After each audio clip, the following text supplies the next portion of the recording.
I'm a research scientist here at the Scientific Research Council, and I would like to welcome you to another episode in our STEM virtual experiment series where we will be discussing DNA extraction. So, of course, we first have to remind ourselves what is DNA. Now, DNA is an acronym which really stands for deoxyribonucleic acid. It is a compilation of all the genetic information in our body. In every living organism, there are DNA strands within each cell, and these DNA strands actually tell each cell what to do. So it is a DNA strand that is able to produce information to tell your brain cells how to function differently from your heart cells, how to function differently from your skeletal muscles. Now, how is a DNA able to do it? Each DNA strand is made up of nucleotides paired to each other. A nucleotide consists of a sugar molecule, a phosphate group, and a nitrogenous base. Now, this nitrogenous base is what gives us 4 different nucleotides that can be paired to each other. We have adenine, thymine, cytosine, and guanine. Adenine and thymine will always pair with each other, so if you need help remembering, it's just ACT.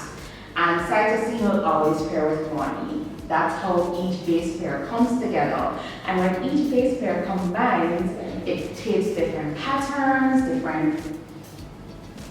So for example, you'll see here you have adenine, and thymine, and adenine, and cytosine, and guanine, and each cell will have a unique, each organism, will have a unique combination of these base pairs, and that's how a DNA strand in a fruit will differ from the DNA strand in a human being. So if that was a little bit complicated to understand, think about it like this. We have 26 letters in our alphabet. Each letter will come together to make words. And we can combine words to create stories, to create anything. We can tell a story just by mixing and matching those 26 letters together in the alphabet. Similar with our DNA, we can combine adenine with thymine, cytosine with guanine, and these nucleotide base pairs combine to create DNA. And DNA can help us to create amazing creatures, which is why the cells from your lion will be different from the cells in your cat, even though they're from the same family. So, like I said this before, but DNA can be found in every single cell.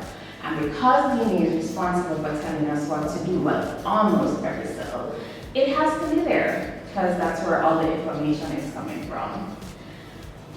Because DNA has all the genetic information available, it is very, very important in helping us to understand how life can carry on. It helps us to understand diseases. So for example, some diseases like cancer the cancer cells have information that tells us how the cancer cells replicate. And we can use this information that we gather from the DNA to develop medicine and other kind of therapeutic intervention.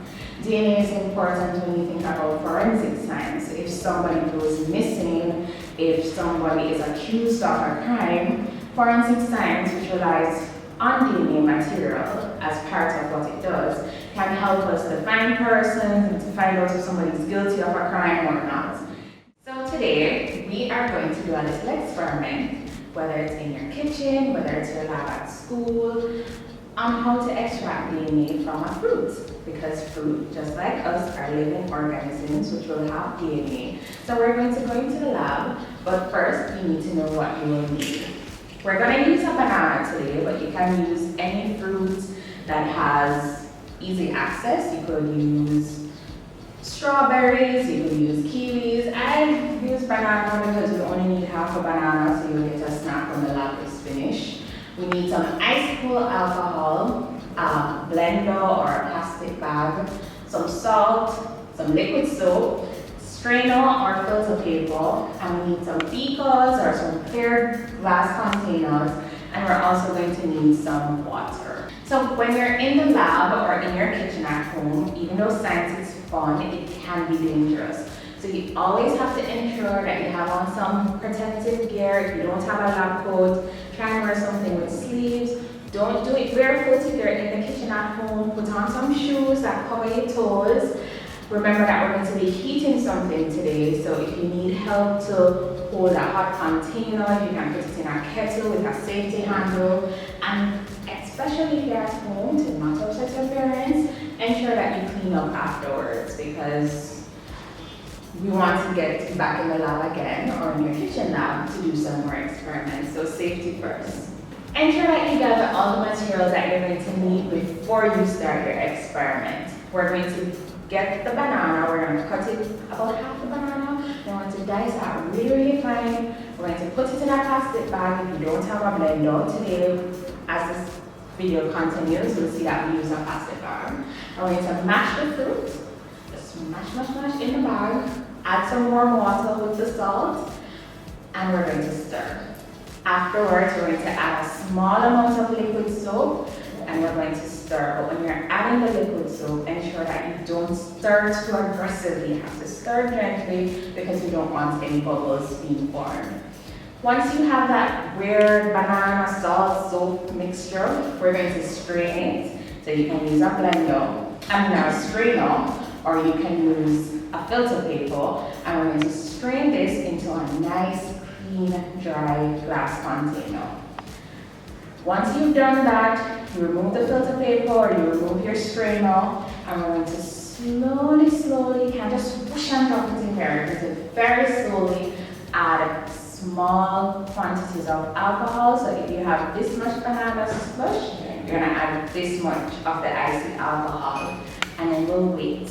And in about 8 minutes, maybe 10 minutes, you're going to look in the alcohol layer and you will see some squiggly white. It's going to look kind of like wet thread or wet slime. It's going to look gooey, like a jellyfish. That is actually the DNA from your banana being extracted in the alcohol.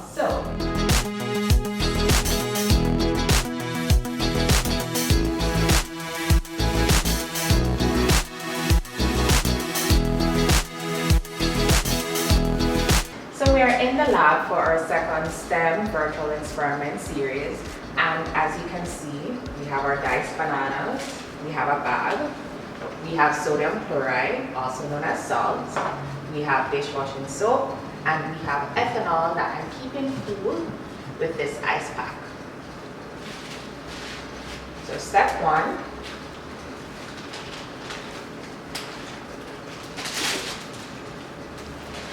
so you're going to put your bananas in a bag, and we're just going to mush it. Crushing the banana helps to release the DNA from the cells, and we're going to be using the salt as well as the dishwashing soap to remove the DNA from the cells. So we don't want any of these large lumps, so we're going to crush. Once you have turned your pieces of banana into mush, for safety purposes, we are going to get a large container to open the bag inside the container before we add the hot water to it. Just open it up so that way it's just safer for you to hold. We're adding approximately 1 tablespoon of salt, and you can use any salt that you have at home. And to this, we are going to carefully add half a cup, which will take us to about here, of very hot water.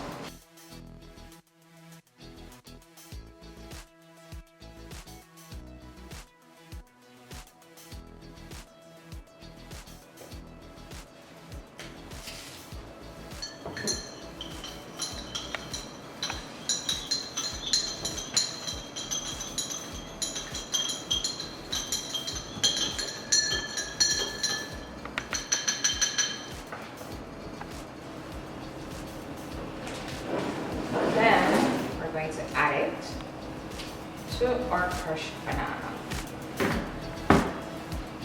And this will also help to loosen the DNA from the cells. I'm going to stir this for just about a minute.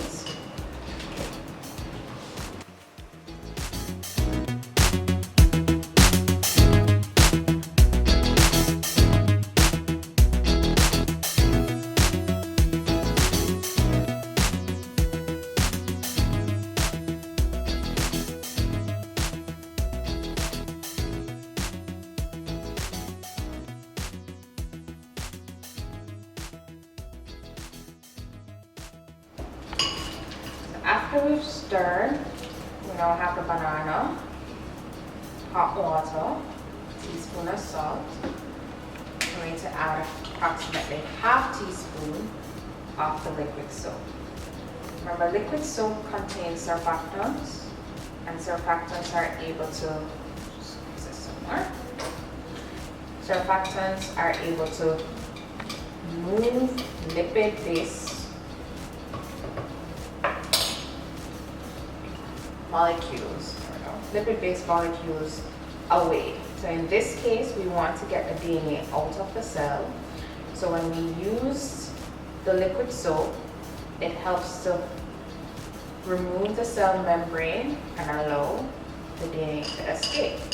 Our cell membrane has a lipid layer, so it is a lipid layer. So we use the soap to get rid of the cell membrane, allowing the DNA to escape. When you're stirring, you have to be gentle. You don't want to generate too much foam. Once we've properly stirred, you can use a strainer at home. I don't have a strainer in my lab. I have filter paper. So if you don't have a strainer, or if you don't have filter paper, you can get a piece of cheesecloth and you can use that to strain your banana extract.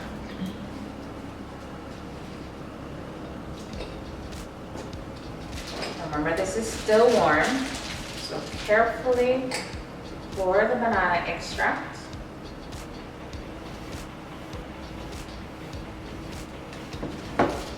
And what we're doing, we're removing fiber and the seed and other parts of the banana extract that we're not interested in. So this is our banana filtrate collecting here, and this is what will have the DNA.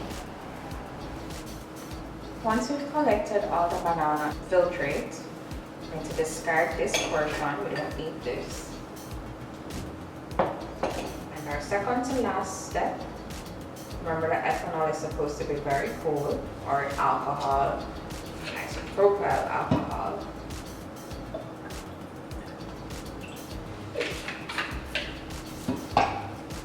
And very gently, we're going to pour into this container. So you don't want to just throw it in like that. You want to kind of pour it along the side of the container, because we want it to form a layer on top. You have to be very gentle.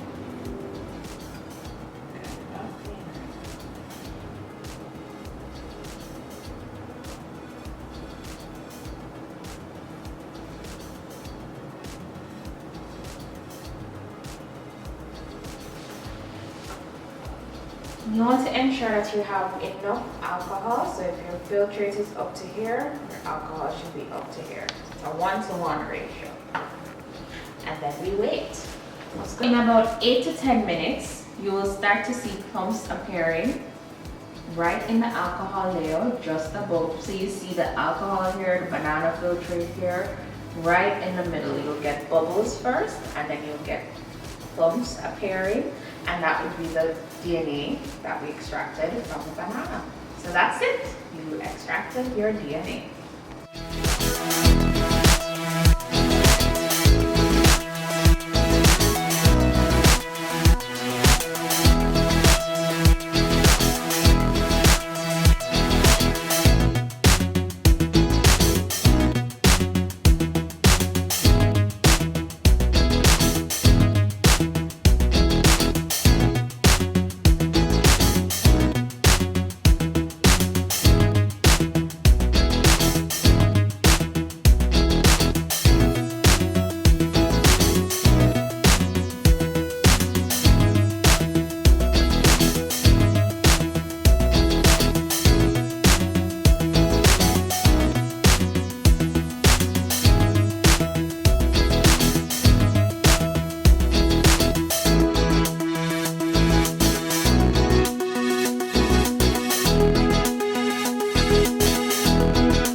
did what we did in each step to actually get the DNA to show in that layer of isotyl alcohol.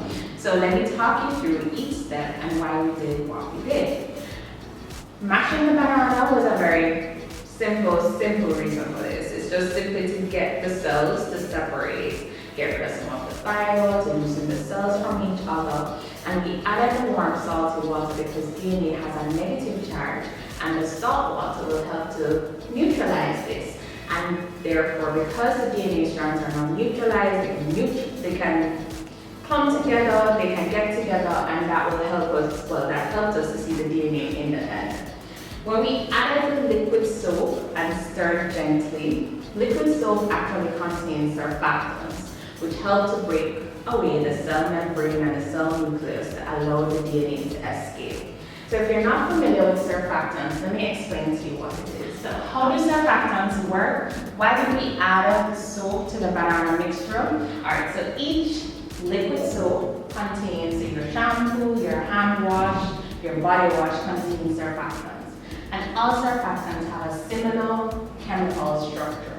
It has a hydrophilic portion and a lipophilic portion. Now, hydrophilic stands for water loving. So hydro means water, philic means love. So it has a water loving portion and a lipophilic portion. Lipo means lipid, fats, oils, all of those things refer to lipo. So lipophilic means it has a fat loving portion as well. So when you add the soap to your banana mixture, what happens is that the lipophilic portions of the surfactants in the soap will bind to things like your cell membrane and your nucleus membrane, because those things contain fats and lipids, so it will bind to those and create what's known as a micelle. So the micelle will have all the fat-loving portion of the surfactant molecule bundled up together. So right in here, it will keep cell membrane, nucleus membrane, and then it will be surrounded by a hydrophilic portion